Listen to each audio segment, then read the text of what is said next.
What if the ultimate battle between good and evil exists beyond our imagination?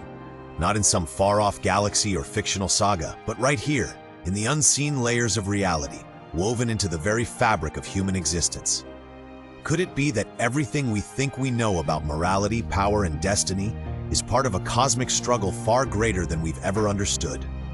Today, we're diving into the heart of this conflict, Jesus versus Satan, the eternal showdown that has shaped cultures, beliefs, and the destinies of billions. This isn't just a religious debate or a symbolic story. It's the age-old confrontation between light and darkness, between salvation and deception. Jesus, the Prince of Peace, the embodiment of divine love, grace, and truth, versus Satan, the fallen one, the deceiver, the accuser of mankind. Their rivalry isn't limited to ancient scriptures. It continues today, echoing in politics, in personal struggles, in global conflicts, and in the quiet decisions we make every day. To understand this battle is to begin understanding the world we live in and the forces that move it. But here's the challenge. Understanding Jesus and Satan isn't straightforward. Across cultures, religions, and historical eras, these figures are interpreted in countless ways. For Christians, Jesus is the Savior, God made flesh, sent to redeem a fallen world. To others, he's a prophet, a teacher, a revolutionary. Meanwhile, Satan takes many forms. In some traditions, he's the literal enemy of God, leading a rebellion against heaven. In others, he's a metaphor for temptation, ego, and pride. But regardless of interpretation, their influence is undeniable.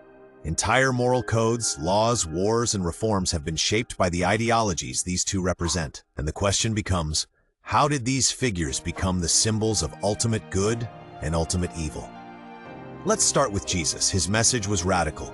Love your enemies, forgive endlessly, serve without seeking reward.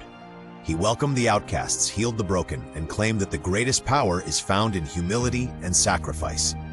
His life was marked by compassion, but also confrontation, challenging corruption, confronting hypocrisy, and redefining what it means to be truly righteous. Now contrast that with Satan. Described as cunning, persuasive, and deadly clever, Satan doesn't destroy with brute force. He deceives with just enough truth to make a lie feel real. In the Garden of Eden, he didn't use violence, he used a question. Did God really say? And in that moment, doubt entered the human story. While Jesus invites us into freedom, Satan offers an illusion of control. It's a war not of weapons, but of worldviews. Jesus calls for surrender and faith. Satan tempts with pride, self-worship, and rebellion. And then there's the moment where everything changes. The climax of the story, the cross. In the eyes of the world, Jesus lost, betrayed by a friend, tortured, crucified, buried. It looked like Satan had won. But that apparent defeat was the greatest twist in the story of the universe. Because in his death, Jesus bore the weight of sin. And in his resurrection, he shattered the power of death. That single moment became the definitive blow in this cosmic war. It was not just a historical event, it was a spiritual earthquake. Heaven rejoiced, hell trembled, and for the first time, humanity was given a clear path to redemption. But the war isn't over. The battle continues, not just in spiritual realms, but within every human heart. Every temptation, every act of love or cruelty, every moment of truth or compromise. It's all part of the ongoing echo of that eternal showdown. So what does this all mean for us today? It means that Jesus and Satan are not just theological ideas. They represent opposing forces that still influence our world, our decisions, and our future. Jesus offers peace, purpose, and hope. Satan offers pride, pleasure, and power with a price.